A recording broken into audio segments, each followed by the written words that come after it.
That cavity in our chest, that barrenness at our core, that void in our center, is the place where the heart's want beats and which love once occupied.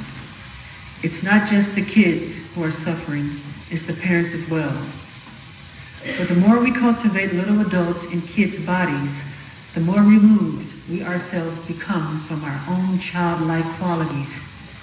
And there's so much about being a child that is worth retaining in adult life. Love. Ladies and gentlemen, love is the human family's most precious legacy, its richest bequest, its golden inheritance, and it is a treasure that is handed down from one generation to the other. Previous ages may not have had the wealth we enjoy. Their houses may have lacked electricity, and they squeezed their many kids into small homes without central heating. But those homes had no darkness, nor were they cold. They were lit bright with the glow of love, and they were warmed snugly by the very heat of the human heart. Parents, undistracted by the lust for luxury and status, accorded their children's primacy in their lives. As you all know, our two countries broke from each other over what Thomas Jefferson referred to as certain inalienable rights. While we Americans and British might dispute the justice of his claims, what was never in dispute is that children have certain obvious rights, and the gradual erosion of those rights has led to scores of children worldwide being denied the joys and security of childhood.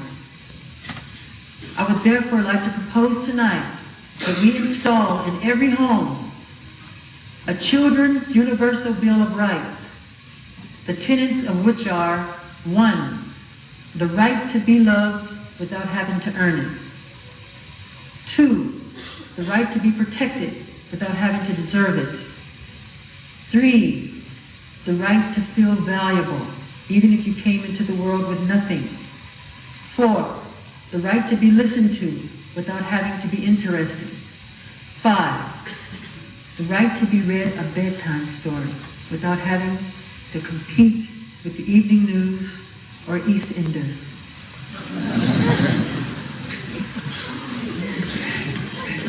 The right, number 6, the right to an education without having to dodge bullets at schools.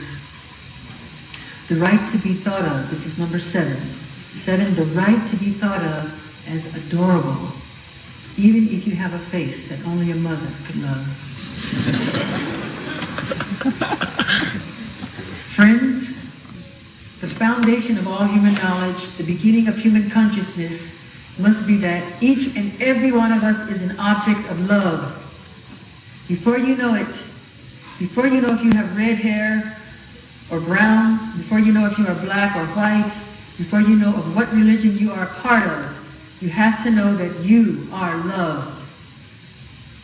About 12 years ago, when I was just about to start my bad tour, a little boy came with his parents to visit me at my California home.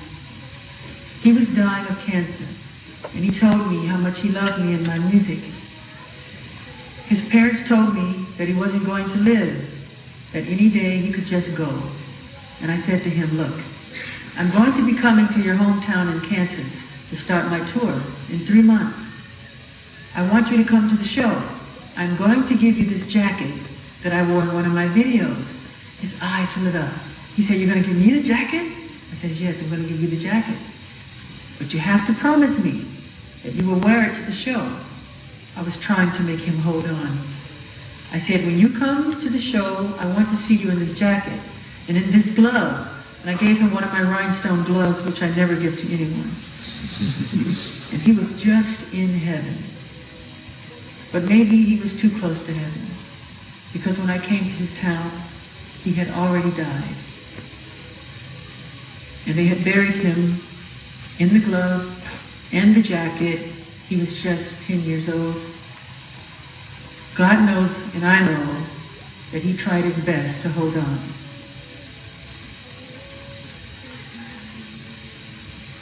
But at least when he died, he knew that he was loved not only by his parents, but even by me, as a near stranger, I also loved him.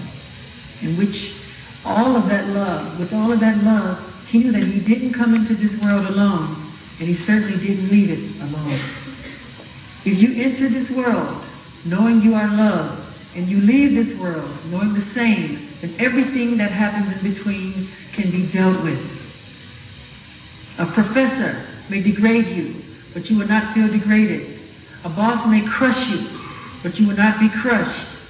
A corporate gladiator might vanquish you, but you will still triumph.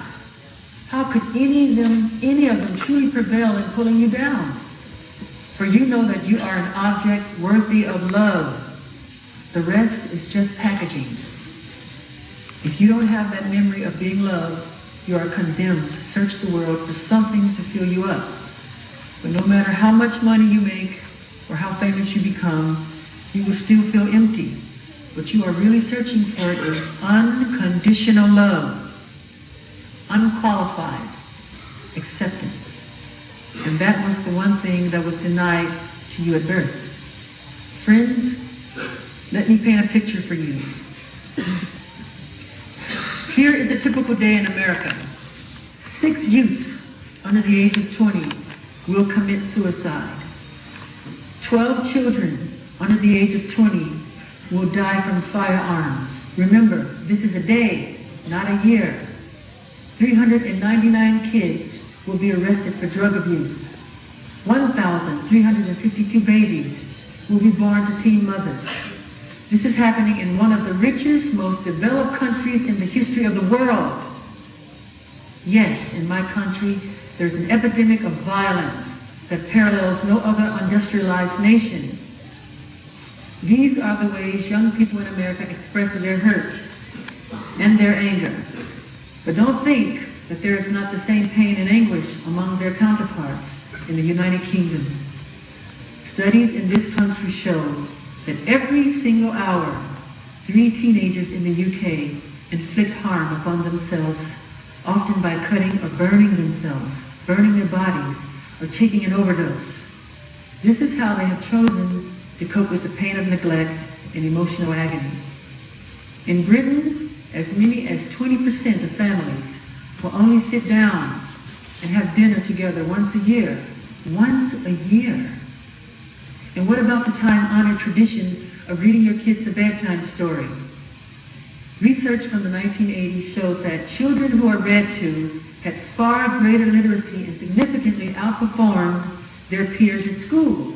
And yet, less than 33% of British children ages 2 to 8 have a regular bedtime story read to them.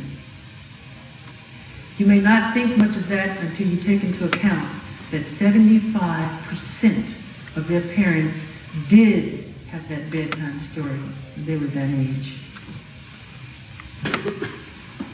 Clearly, we do not have to ask ourselves where all of this pain and anger, violent behavior comes from. It is self-evident that children are thundering against the neglect, quaking against the indifference, and crying out just to be noticed.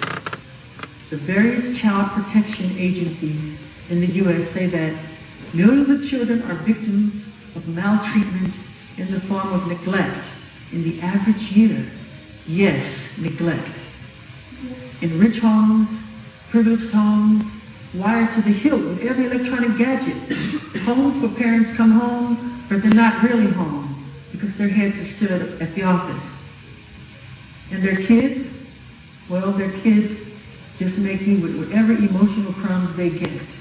And you don't just get much from watching a lot of television and computer games and videos. These hard code numbers, which for me wrench the soul and shake the spirit, should indicate to you why I've developed so much of my time and resources into making our new Heal the Kids initiative a colossal success.